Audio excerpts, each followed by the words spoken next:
berprestasi dalam kiprah mereka. Mozaik Indonesia. Mozaik Indonesia. Terima kasih Anda masih bersama kami di Pro 1 RRI, kanal informasi dan inspirasi di Mozaik Indonesia. Pendengar, untuk edisi hari ini, Selasa 6 Mei 2025, kita akan berbicara mengenai pengentasan kemiskinan nih ya. Tentunya upaya pengentasan kemiskinan dengan program pengelolaan perikanan budidaya ikan. Nah, sebelumnya Provinsi Sumatera Selatan ini telah banyak sekali menjalankan berbagai upaya untuk mengatasi kemiskinan, termasuk melalui strategi peningkatan pendapatan, terus juga meningkatkan akses terhadap layanan dan pemberdayaan masyarakat. Dan selain itu juga, pemerintah Provinsi Sumatera Selatan juga sudah mengoptimalkan program Posyandu dan meningkatkan konektivitas perkeretaapian untuk menciptakan lapangan kerja baru. Nah, ini lalu seperti apa Dinas Perikanan dan Kelautan Provinsi Sumatera Selatan ini dalam upaya pengentasan kemiskinan dengan program pengelolaan perikanan budidaya ikan. Di studio kita sudah hadir bersama Kepala Bidang Perikanan Budidaya Dinas Perikanan dan Kelautan Provinsi Sumatera Selatan, ada Bapak Haji Karna SPI MSI. Assalamualaikum warahmatullahi wabarakatuh, Pak Karna. Waalaikumsalam warahmatullahi wabarakatuh. Sehat kabarnya Pak Karna? Sehat, Alhamdulillah sehat. Iya, Ini jauh-jauh dari Jakabaring, panas-panas, tetap semangat ya Pak ya. Semangat untuk siang hari ini. Baik. Nah, Pak Karna ini merupakan kepala bidang ya Pak ya, dari Dinas Perikanan dan Kelautan Provinsi Sumatera Selatan, betul ya Pak ya? Dinas Kelautan dan Perikanan. Dinas Kelautan dan Perikanan. Dialah kebalik, mohon maaf Pak. Kebalik, baik. Dan tentunya kita akan berbincang langsung bersama Pak Karna hingga mendekati pukul 16 waktu Indonesia Barat nanti, pendengar. Dan tentunya kami akan mengajak Anda untuk berpartisipasi di line telepon kami di 0711369977 atau juga melalui line WhatsApp kami di 0821792790. Dan jangan lupa siaran ini dapat Anda saksikan melalui YouTube channel kami di Pro 1 RRI Palembang atau juga melalui RRI Digital. Bisa Anda download di Play Store atau juga di App Store, dan juga via streaming kami di rri.co.id. Pak Karna, kita berbicara mengenai upaya dari Dinas Kelautan dan Perikanan Provinsi Sumatera Selatan ini untuk mengurangi yang namanya angka kemiskinan ya Pak ya, melalui program pengelolaan perikanan budidaya ikan. Nah, sebenarnya kalau berbicara hal tersebut, strategi yang sudah digunakan oleh Dinas Perikanan, Dinas Kelautan ini untuk meningkatkan pendapatan masyarakat, bisa dikatakan nelayan atau juga petani ikan melalui program budidaya ikan, seperti apa sejauh ini Pak Karna? Baik, terima kasih. Assalamualaikum warahmatullahi wabarakatuh. Perkenalkan, nama saya Karna, Kepala Bidang Perikanan Budidaya Dinas Kelautan dan Perikanan Provinsi Sumatera Selatan. Terima kasih pemirsa semua. Kita akan berbicara terkait dengan pengentasan kemiskinan, upaya pengentasan kemiskinan melalui program pengelolaan perikanan budidaya. Program pengelolaan perikanan budidaya adalah program yang menyentuh masyarakat langsung, Mbak Dela. Jadi program ini adalah program untuk bagaimana pembudidaya bisa produktif menghasilkan ikan. Adalah masyarakat Sumatera Selatan sangat banyak masyarakat pembudidayanya, karena Sumatera Selatan memiliki potensi yang sangat besar untuk perikanan budidaya. Perlu saya gambarkan dulu betapa besarnya potensi perikanan budidaya di Sumatera Selatan. Provinsi Sumatera Selatan memiliki 2,5 juta hektar. Wih, besar ya Pak ya? Area perairan air tawar. Itu ada yang bilang terluas kedua Indonesia, ya, di Indonesia. Ini boleh kita langsung cross check dengan lapangan. Di lapangan benar-benar kita bisa menyaksikan betapa luasnya perairan umum, sungai-sungai Sumatera Selatan, bahkan sungai yang besar dan panjang, Sungai Musi. Kemudian sungai-sungai yang lain terkenal dengan Batang Hari Sembilan. Iya. Nah, kemudian kita punya laut juga, perairan Payau. Nah, di sana banyak masyarakat pembudidaya ikan. Masyarakat pembudidaya ikan ini harus kita bina, kita beri pendidikan, kita beri keterampilan, kita tingkatkan kualitasnya sehingga dia memiliki kemampuan berbudidaya ikan yang baik. Ketika dia bisa berbudidaya yang baik, maka akan menghasilkan produksi ikan yang banyak. Nah, dengan produksi ikan yang banyak, otomatis meningkatkan pendapatan masyarakat tersebut. Ya. Dengan kata lain, bahwa upaya-upaya untuk pengentasan kemiskinan udah langsung terkena di subjeknya langsung, di masyarakatnya, karena dia bisa meningkatkan pendapatannya dengan berbudidaya ikan. Saya gambarkan begini, Mbak Dela. Ada masyarakat pembudidaya ikan yang belum memiliki keterampilan. Oke. Dia punya kolam umpama luasan sama. Pembudidaya satu yang belum terampil, luasan kolamnya adalah 20 kali 10. Kemudian pembudidaya 2 memiliki kolam yang sama 20 kali 10. Tetapi pembudidaya yang kedua memiliki keterampilan berbudidaya yang baik. Sehingga pada saat dia berbudidaya sama-sama tebar 10.000, yang dihasilkan oleh pembudidaya pertama ini cuma 5 kintal panen. Tetapi pembudidaya kedua bisa menghasilkan 1 ton atau 1.000 kilo. Ya. Nah, ini tentu jauh perbedaannya. Dengan seperti itu, maka tugas kita, upaya kita meningkatkan kemampuan, keterampilan sehingga dia produktif. Kalau sudah produktif, hasilnya banyak, otomatis dia sejahtera. Otomatis kemiskinan terkurangi, pengentasan kemiskinan tercapai. Nah, ini perlu upaya kerja keras karena luas kita ini, masyarakat kita ini tersebar di 17 kabupaten kota. Kabupaten satu dan kabupaten yang lain itu sangat jauh, apalagi kalau kabupaten yang paling jauh ya. Yeah. Kita punya Kabupaten Musi Rawas Utara yang sangat jauh. Kemudian Oku Selatan itu sangat jauh. Jadi perlu energi yang sangat besar untuk mencapai ke sana. Tetapi sekarang kita manfaatkan potensi-potensi komunikasi yang bisa kita lakukan melalui umpama pendidikan komunikasi via telepon dulu atau via WA dulu, sehingga kita bisa terus membina walaupun jarak yang jauh. Demikian Mbak Dela. Baik, Pak, karena kalau untuk di Sumatera Selatan sendiri bisa dikatakan daerah yang paling berpotensi lah untuk budidaya ikan di Sumatera Selatan, daerah mana saja nih Pak? Jadi saya bisa urutkan ya, paling hebatnya untuk saat ini untuk patin yang bisa nomor 1 tingkat nasional ya Mbak Dela. Produksi patin kita tingkat nasional nomor 1, paling banyak. Oke. Itu kabupaten nomor 1 Oku Timur. Nomor 2-nya ada di Banyu Asin, juga Kampung Patin. Nomor 3-nya ada di Oki. Nomor 4 ada Musirawas. Nomor 5 ada Kabupaten ogan ilir. Nah, yang lain di bawahnya.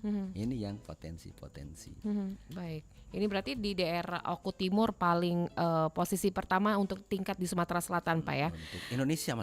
Untuk Indonesia. patin. Baik, ikan patin tingkat nasional di nomor 1. Nomor 1. Di Sumatera Selatan tadi sudah diduduki Oku Timur, Banyuasin, Oki, Musirawas, Ogan Ilir ya, Pak ya. Nah, dari dinas Bapak sendiri mungkin upaya apa? Ini sehingga ada di posisi pertama tingkat nasional nih, Pak, yang sudah dilakukan. Nah, begini. Jadi sangat banyak program-program yang sudah kita laksanakan. Itu kalau di Dinas Kelautan Perikanan nama programnya itu program pengembangan budidaya. Oke. Bentuknya kita langsung implementasi di lapangan. Jadi untuk contoh di Kabupaten Oku Timur dibentuklah kawasan budidaya integrasi. Jadi satu kawasan budidaya itu Mbak Dela, di situ ada pembenihan ikannya dari benihnya, kemudian ada pembesarannya, kemudian ada membuat pakannya, program pembuatan pakan, kemudian ada proses untuk pemasaran. Nah, jadi dibantu dengan masyarakat membentuk kelompok, membentuk koperasi untuk membantu pemasaran.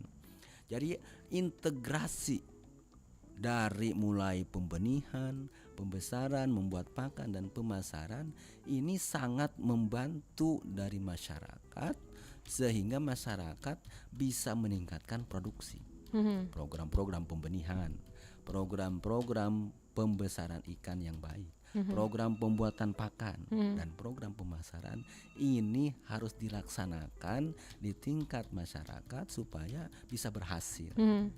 Begitu, Mbak Baik. Bella. Baik, pendengar yang ingin bergabung boleh di line telepon kami di 0711369977 bersama narasumber kita ada Pak Haji Karna SPI MSI Kepala Bidang Perikanan Budidaya. Kita terima telepon dulu ya Pak Karna ya. Baik. Pro 1, selamat sore. Selamat sore, Mbak Dela. Sore dengan Pak Zakaria ya Iya di betul. Kenten. Silakan Pak Zakaria, ada Pak Haji Karna. Selamat sore, Pak Karna. Selamat sore. Pak Karna, saya mau tanya tentang masalah budidaya ikan ini ya. Ya. Boleh.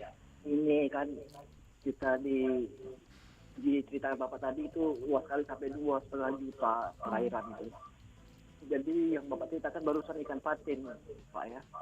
Kalau yang jenis lain itu bagaimana Pak? Karena kita kan di Kota Palembang kan terkenal dengan pempek. Jadi Iya. butuh ikan namanya kakak atau ikan gabus.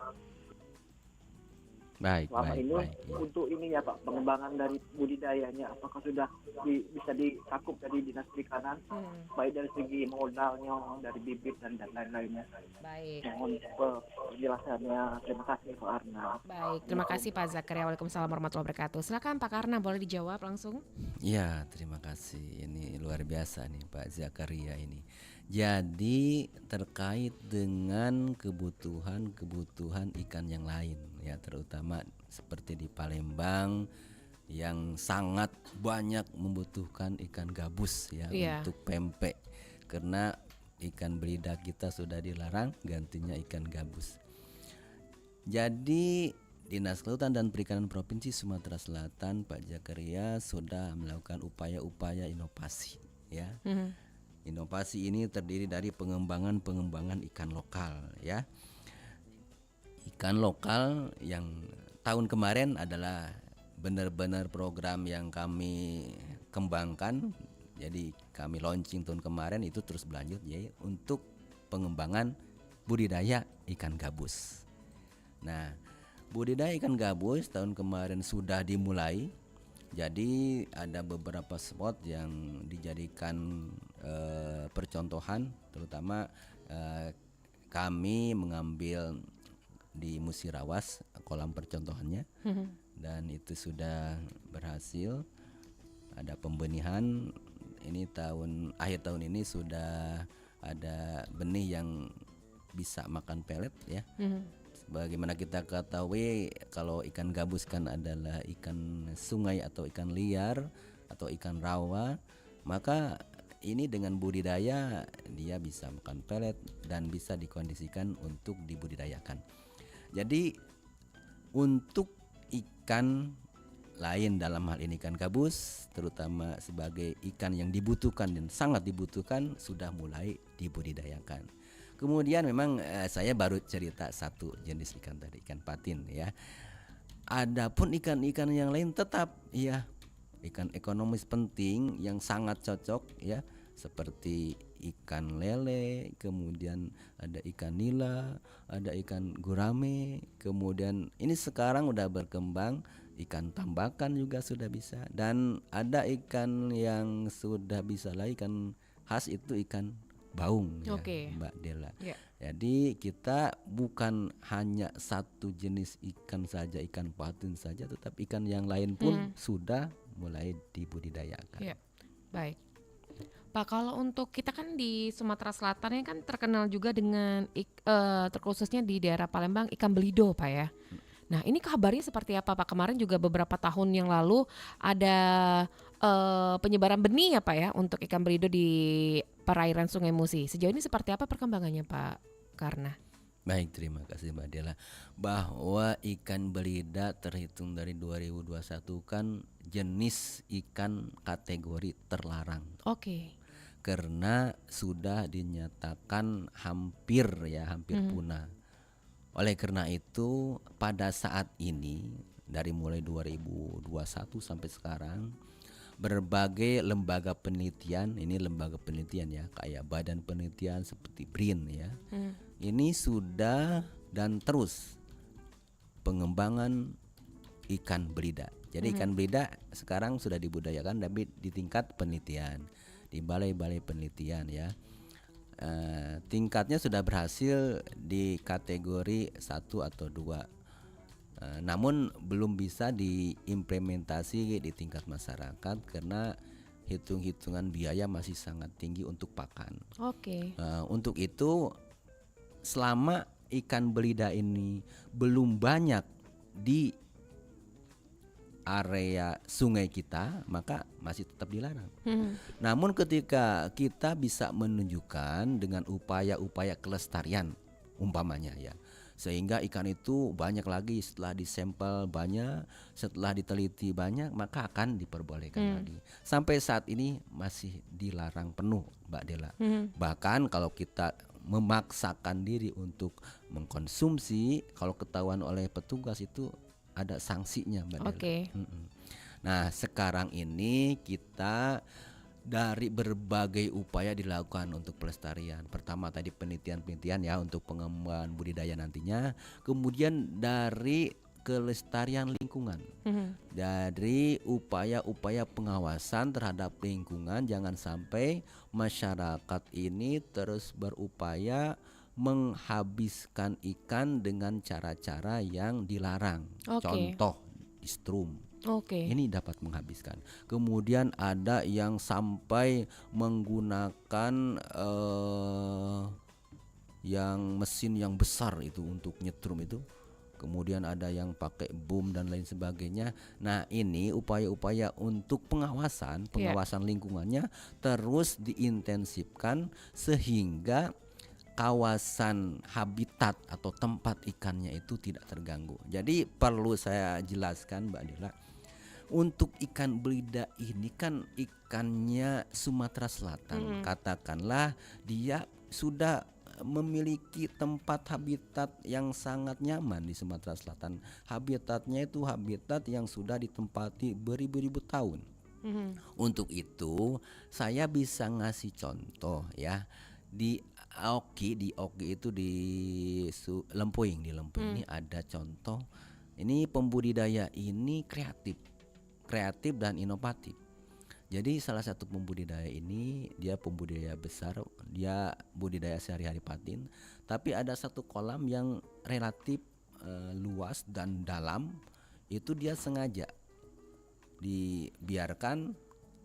Pada suatu saat ketemu anak-anak belida di sungai. Nah, anak-anak belida itu ada 7 ekor itu dimasukkan di kolam dia yang relatif luas dan dalamnya itu sangat dalam, bukan dalam biasa, itu sekitar 7 meter, 6,5 sampai 7 meter. Rupa-rupanya 2 tahun kemudian itu berkembang biak sehingga mencapai 700 ekor. Oke. Nah, artinya apa? Ketika lingkungan perairan, habitat tempat ikannya tidak diganggu, ikan itu bisa banyak lagi. Nah, sekarang masih ada.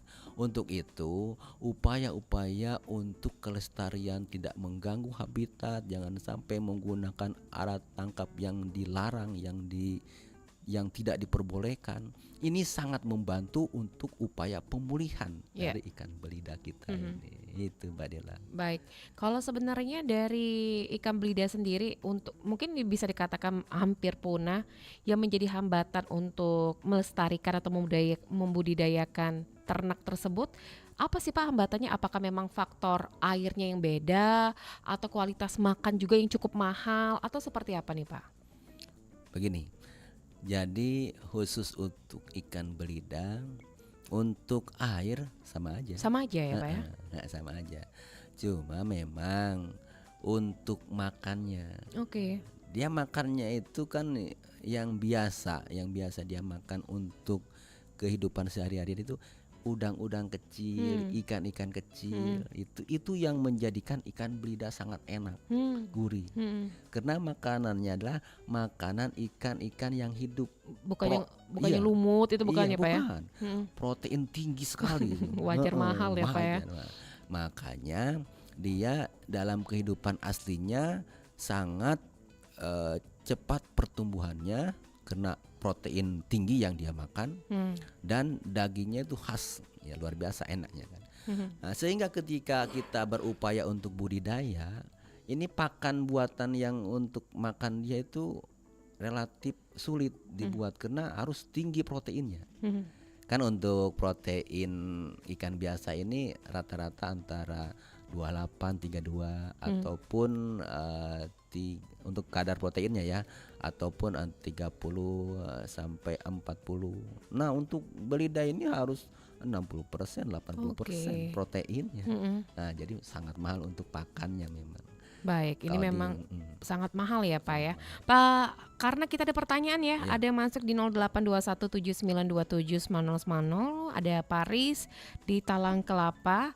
Mau nanya, selamat sore Pak Karna. Sore. Bagaimana Dinas Kelautan dan Perikanan Provinsi Sumatera Selatan ini memastikan program budidaya ikan dapat diakses untuk masyarakat miskin dan rentan? Apakah ada bantuan dari Dinas Kelautan dan Perikanan apabila masyarakat ingin membuka atau juga membudidayakan ikan atau seperti bibit ikan atau yang lain-lainnya? Mohon penjelasannya dari Paris di Talang Kelapa. Silakan Pak Karna. Baik, terima kasih Paris ya.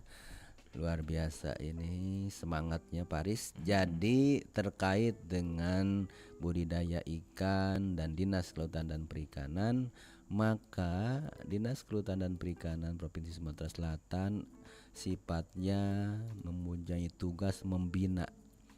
bertugas membina dan memberikan upaya-upaya bantuan ya.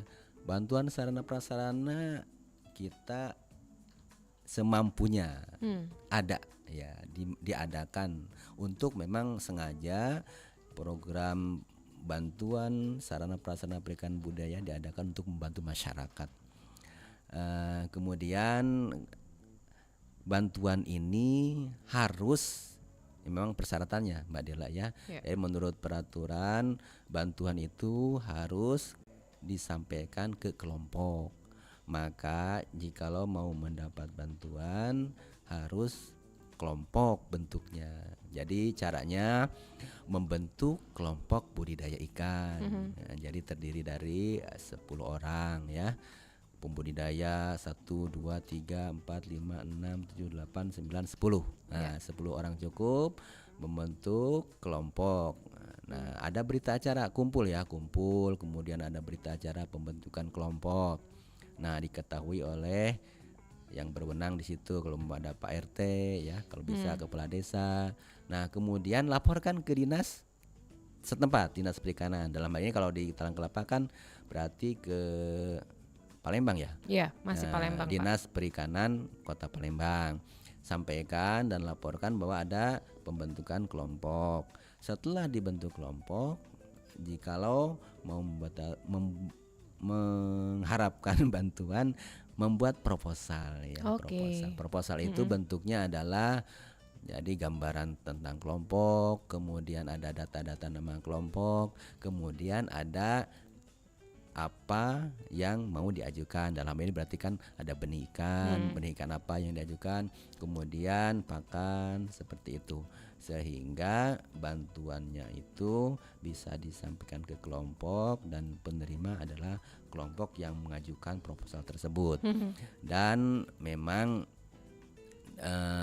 tahapan untuk seleksi kelompok juga ada semacam verifikasi ke lapangan ya, untuk memastikan bahwa kelompok itu ada. Nanti ada tim dari Dinas Perikanan Kota kemudian provinsi untuk melihat ke lapangan bener gak nih dia mengaku kelompok budidaya ikan, ada enggak kolamnya.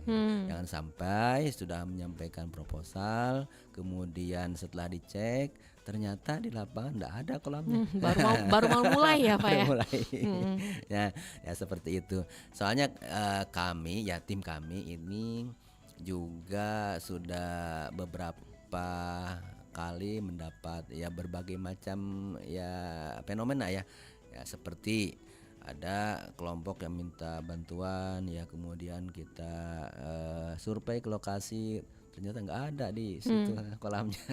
Berarti harus dimulai dari nol sekali itu ya, Pak ya? Ya, artinya kan harus dimulai dengan budidaya ikannya gitu. Jangan sampai baru mau usaha itu nanti kalau sudah ada bantuan, tapi harus ada dulu usahanya. Kolamnya sudah ada. Jangan nanti buat kolamnya setelah ada bantuan bagaimana? Oke. Jadi memang harus benar ada tempat, terus ada kolamnya juga ya, Pak ya. Nah, ini mungkin sama nih pertanyaannya, Pak, dari Mbak Dwi yang ada di Pelaju. Mau nanya nih, Pak, selain budidaya ikan lele, ikan apa, Pak, mungkin bisa Bapak kasih saran kepada kami dengan luas tanah di perkarangan rumah agar bisa membudidayakan selain ikan lele yang bisa menghasilkan cuan juga nih, Pak. Nah, ini pertanyaannya juga nih, Pak. Oh, di pekarangan ya. Pekarangan itu ya lihat luasan ya. Kalau ada kira-kira 4x4 itu bisa bioflok. Sistem bioflok ya. Kalau bioflok itu kolam bulat, Mbak. Ya. Kolam bulat bisa diameter 3, itu bisa dipakai untuk sistem bioflok. Sistem bioflok itu bisa lele, bisa nila. Oke. Ya, jadi nila juga bisa, Pak ya? Bisa. Kalau bioflok itu kan sistem yang sudah disesuaikan dengan perkotaan ya. Apalagi memang bagi masyarakat yang semangat berbudidaya tidak punya luasan untuk lahan. Ini bioflok ini yang cocok. Ada yang lebih sederhana. Apa tuh, Pak? Itu budik damber namanya. Apa itu? Budik damber itu budidaya ikan di dalam ember. Oke. Jadi ada ember ukuran 60 liter ya? 60 liter itu ya, kalau 80 cm itu tingginya tuh. Nah, itu bisa budidaya itu. Ikan apa yang cocok itu, Pak? Itu ikan lele kalau itu. Iya, ikan lele kan biasanya tuh sembarang tempat bisa ya, Pak ya. Nggak perlu harus daerah yang luas atau seperti kolam. Seperti yang tadi di budidaya ember itu juga bisa. Bisa. Bahkan ini budik damber ini jadi primadona pada saat COVID. Oh, kemarin ya, beberapa tahun yang lalu. Jadi masyarakat tak bisa kemana-mana, di rumah saja bisa berbudidaya ikan di dalam ember itu. Nah, di atasnya itu nanam kangkung. Oh ya, betul. Ya, jadi, kemarin viral ya. Iya, jadi atasnya kangkung, di bawahnya lele. Jadi setiap seminggu panen kangkung ya. Setelah 2 bulan panen lele. Nah, itu. Kalau untuk kualitasnya sendiri apakah beda, Pak? Dengan kolam yang luasannya dengan dalaman seperti itu dengan budidaya ember tadi, Pak? Kualitas ikannya? Tidak beda. Sama ya, Pak ya? Bahkan mungkin kalau umpama terampil merawatnya yang di dalam ember tuh lebih enak lelenya. Lebih gurih. Iya, soalnya itu kan airnya kan benar-benar bisa diawasi ya. Oke. Kapan ada air kotor sedikit langsung diganti. Jadi nggak ada lele itu termakan istilahnya lumpur-lumpur sisa pakan umpamanya atau tanah. Biasanya kan lele itu atau ikan apapun Iya. yang baunya kurang ada khas kurang enak itu dia termakan lumpur umpamanya lagi. Ya, seperti itu. Baik, jadi kualitas air ini kalau untuk membudidayakan ikan di perkarangan rumah juga harus dilihat juga ya Pak ya, diperhatikan juga. Ya itu yang utama, utama. Ya untuk budidaya itu memang utamanya adalah dia Kualitas air ya? manajemen kualitas air. Oke, ada pertanyaan lagi Pak yang masuk di 082179279090 ada Pak Syarif. Pak Syarif, apa sih Pak, karena apa sih yang menjadi tantangannya dihadapi oleh Dinas Kelautan dan Perikanan? Ini dalam melaksanakan program budidaya ikan untuk pengentasan kemiskinan, dan bagaimana cara Dinas Kelautan dan Perikanan Provinsi Sumatera Selatan mengatasi hal tersebut dari Pak Syarif? Silakan Pak Karna. Baik, terima kasih Pak Sarip.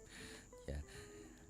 Jadi terkait tantangan ya, sebenarnya kita kan memanagenya bukan sebagai tantangan. Jadi di ini aja kita di manage aja. Jadi tantangan itu dijadikan peluang. Betul. Seperti itu. Bagaimana cara mengatasinya? Jadi manfaatkan sebaik mungkin supaya dia berkontribusi sebagai peluang, seperti itu. Jangan sampai ketika kita melihat suatu arus atau suatu permasalahan atau suatu wacana, dalam hal itu mungkin aja sebagai masukan yang kurang produktif ya terhadap program-program, jangan dipandang sebagai hal yang negatif, tapi pandanglah sebagai hal positif. Itu caranya ya. Tantangan seperti tadi, tantangan dimanfaatkannya sebagai peluang. Itu aja sistemnya atau caranya. Baik, kalau sejauh ini dari Dinas Kelautan dan Perikanan Provinsi Sumatera Selatan, mungkin daerah-daerah bisa dipetakan ya Pak, daerah-daerah yang mungkin bisa dikatakan sulit untuk dijangkau untuk budidaya ikan, daerah mana saja nih Pak? Sebenarnya kalau berbicara untuk dijangkau itu bisa terjangkau semua. Oke. Cuma mungkin memerlukan waktu saja. Ya, seperti ke Oku Selatan kan kita perlu 1 hari. Sama dengan ke Muratara perlu 1 hari. Nah, kalau ke OI kan cuma 1 jam. Nah, kalau untuk jangkauan bisa dijangkau. Kemudian untuk hambatan sekarang nih relatif ya. Maksudnya relatif itu asal pembudidaya masyarakat bisa diajak kerjasama, bisa semua budidaya itu. Baik. asal mereka juga benar-benar berniat untuk membangun daerahnya masing-masing. Seperti itu. Kalau daerah perairan sendiri seperti apa Pak? Daerah perairan ini kategorinya kita bisa sebutkan musim Banyu Asin ya. Banyu Asin itu dia punya laut. Kemudian ada Oki punya laut juga. Kemudian ada yang deketannya adalah Ogan Ilir. Daerah-daerah perairan ya. Sampai saat ini mereka memiliki perairan, justru mereka juga memanfaatkan dengan baik perairannya ya, sebagai area atau wahana untuk menghasilkan untuk penghidupan mereka. Bahkan ya untuk di Oki ini perairan sungainya sangat dimanfaatkan dengan baik. Terbukti TPI, tempat pelelangan ikan ya Mbak Dela, itu tempat pelelangan ikan perairan darat, artinya di daratan. Kan biasanya TPI itu di laut, di pesisir ya, di pantai. Ini di Sumsel nih, Sumatera Selatan kita ini, TPI tempat pelelangan ikan itu di sungai, di perairan darat, adanya di Padamaran, Oki. Ini sudah operasional dengan sangat baik. Dari daerah mana Pak ikannya Pak?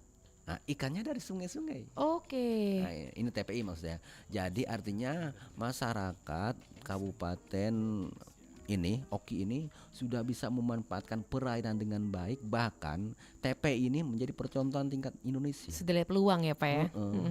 Jadi di tempat lain sangat sulit. TPI itu berjalan di perairan darat. Ya. Kalau perairan laut itu sangat banyak. Tapi untuk perairan darat di Oki, di Sumsel kita tercinta ini ternyata sudah banyak kelebihannya, kehebatan yang bisa ditampilkan dari potensi alamnya. Seperti itu, Mbak Del. Baik, Pak, sebelum kita melanjutkan perbincangan kita sore hari ini, kita break dulu sebentar Pak ya. Dan pendengar, nanti kita masih berbicara bersama Kepala Bidang Perikanan Budidaya Dinas Kelautan dan Perikanan Provinsi Sumatera Selatan bersama Bapak Haji Karna SPI MSI. Tetaplah bersama kami di Pro 1 RRI.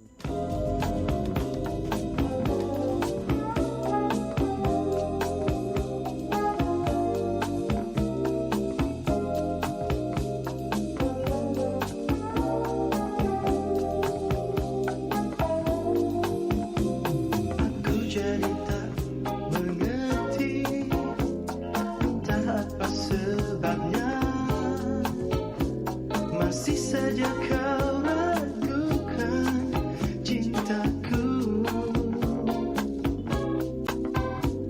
lalu harus bagaimana meyakinkan hatimu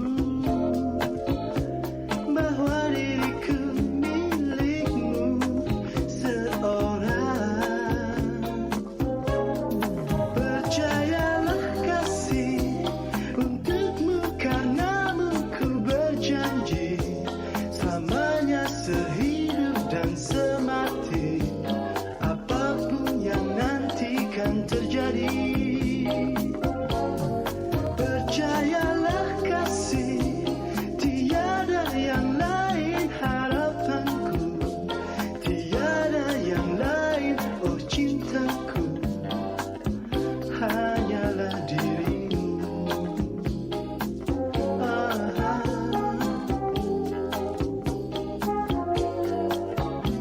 Sudah hapuslah resahmu dan jangan ada lagi prasangka yang bukan padaku. Bukalah mata hatimu, biar kau lihat sendiri, bukankah setiap langkahku untukmu. Percayalah kasih, untukmu karenamu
Pastikan Anda berada di frekuensi yang tepat untuk mengikuti seluruh ragam acara RRI Palembang yang bisa Anda dengarkan di seluruh jangkauan siar yang ada di Sumatera Selatan. Pro 1 RRI Palembang 92,4 MHz, Pro 2 91,6 MHz, Pro 3 93,7 MHz, Pro 4 88,4 MHz, dan Pro 5 89,2 MHz. Pemancar relay RRI di kabupaten dan kota di Sumatera Selatan. Pemancar relay Batu Raja 90,5 MHz, pemancar relay Belitang 97,6 MHz, pemancar relay Empat Lawang 98,9 MHz, pemancar relay Indralaya 93,7 MHz, pemancar relay Lahat 90,2 MHz, pemancar relay Lubuk Linggau 95,1 MHz, pemancar relay Muara Beliti 90,0 MHz, pemancar relay Muara 2 88,7 MHz, pemancar relay Pagar Alam 97,7 MHz, pemancar relay Prabu Muli 99,9 MHz, dan pemancar relay Sekayu 90,3 MHz. RRI Palembang.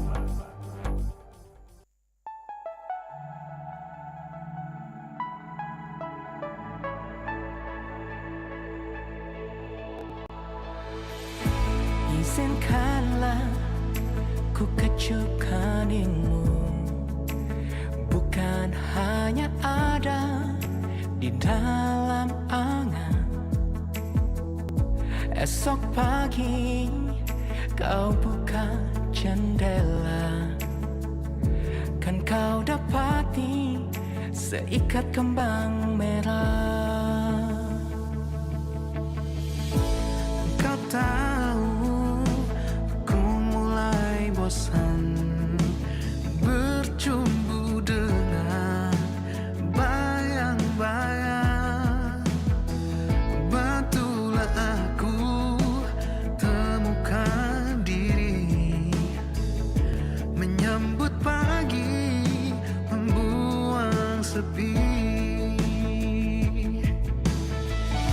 Izinkanlah aku kenal sejenak perjalanan,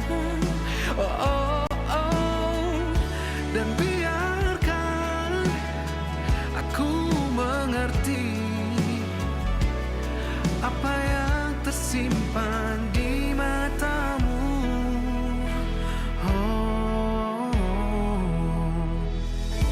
Barangkali di tengah telaga ada tersisa butiran cinta, dan semoga kerinduan ini bukan jadi mimpi di atas mimpi.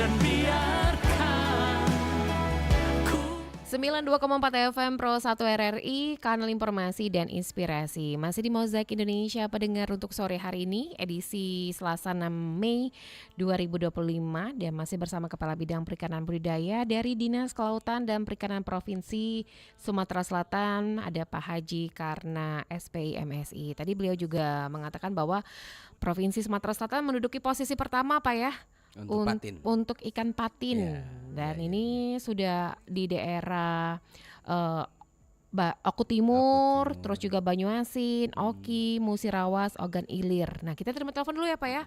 Mungkin ini penelpon terakhir karena mengingat waktu sudah pukul 16 mendekati pukul 16 waktu Indonesia Barat. Pro 1, selamat sore. Selamat sore Mbak Dela. Sore. Oke Pak Zakaria lagi. Boleh Pak Zakaria, silakan Pak Zakaria. Ya, ya tadi Pak, pertanyaan tadi yang pertama tadi, Bapak tolong dijelaskan. Kalau misalnya kan budidaya ikan kakap itu kan adanya ikannya ada di laut ya Pak ya. Hmm. Kalau orang membuat perikanan di laut itu Pak ya, kira-kira mungkin kan Pak, apakah memang butuh biaya yang lebih mahal dibanding orang yang budidaya di darat? Oke. Gimana penjelasan Mbak? Terima kasih. Ya, Terima kasih Mbak siap. Dela. Assalamualaikum. Waalaikumsalam warahmatullahi wabarakatuh. Ini kan kakap nih Pak, silakan. Wow, mantap. Kakap ya. Iya. Terima kasih Pak Zakaria. Semangat sekali Pak Zakaria. Mm-mm. Iya, memang ya. Laut kita ada di Oki dan Banyu Asin. Pantainya berlumpur ya. Jadi kalau untuk budidaya laut ini kan biasanya kalau budidaya laut di laut ini budidayanya itu pakai karamba jaring apung. Mhm. Kemudian untuk perairannya itu diupayakan di daerah teluk ya. Sementara di kawasan perairan laut kita ini adalah kawasan yang perairannya deras. Itu kalau umpama ke kita Selat Bangka, kita lautnya kan di Selat Bangka. Ya. Nah, kita itu kalau mama ini survei kecepatan arus itu luar biasa tuh. Cepat itu arusnya tuh, kuat.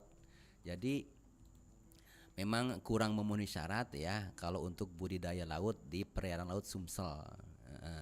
Ada lokasi yang sedikit di dekat Pulau Maspari. Nah, itu masuk ke agak tengah itu ada area tapi itu tidak keseluruhannya, areanya sedikit. Nah, ini untuk budidaya karamba jaring apung bisa. Tapi memang ya bisa dibayangkan relatif mahal karena harus membuat karambanya di tengah laut. Oke. Kemudian untuk pengawasannya, kemudian untuk pengamanannya di sana, artinya yang nunggunya kan. Beda dengan perairan laut Lampung, Bapak ya Pak Zakaria ya. Kalau laut Lampung itu banyak teluknya. Artinya laut yang dikelilingi oleh pulau. Jadi airnya tidak deras. Jadi airnya terlindungi dari bahkan tidak ada ombak yang relatif sangat besar yang mengganggu. Maka sangat banyak KJA karamba jaring apung di perairan laut Lampung karena banyak teluk di. Dan kelebihan perairan air laut Lampung itu pantainya lebih banyak berpasir. Oke. Bukan berlumpur. Kalau kita ini sebenarnya berlumpur ya. Sehingga mangrove yang banyaknya di pantai kita. Nah, makanya banyak pantai yang bagus di Lampung itu. Banyak juga yang Palembang yang bertamasya ke situ kan. Betul. Karena pantainya bagus. Tapi di pantai Sumsel ini berlumpur. Coba ya ke Sungsang itu, ya. Di pinggir itu, di pinggir kalau kita lewat naik speedboat itu mangrove.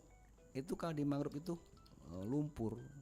Saya pernah survei untuk pengawasan mangrove. Ya. Jadi masuk ke pinggir gitu, pantai pinggir ya. Mangrove itu di pinggirnya itu, wow, itu ini lumpur sedalam lebih hampir ke leher Mbak Dela.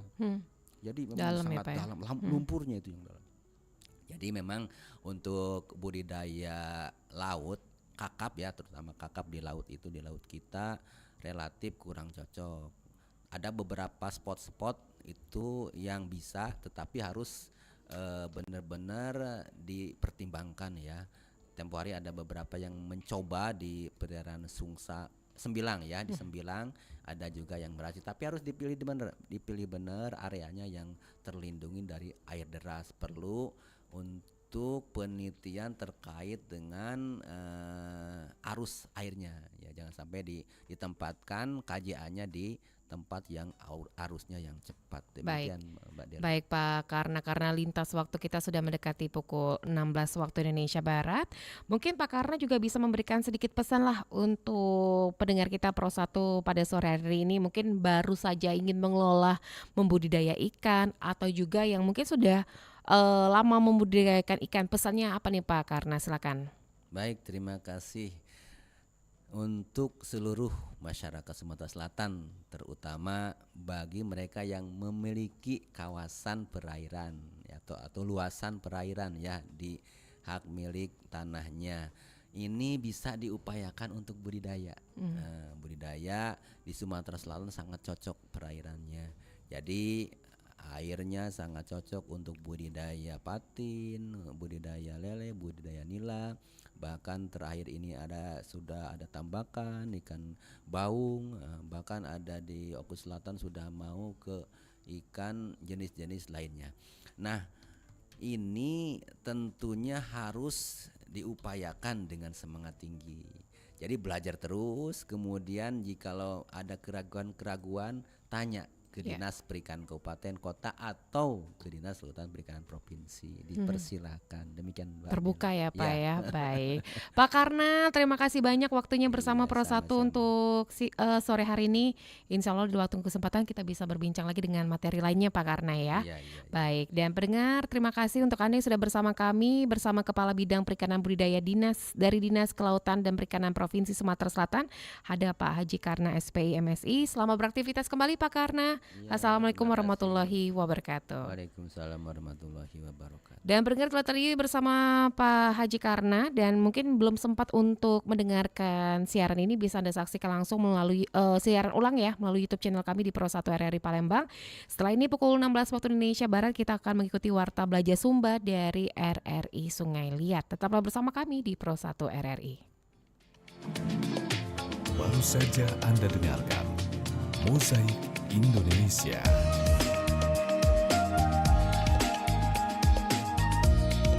Mozaik Indonesia.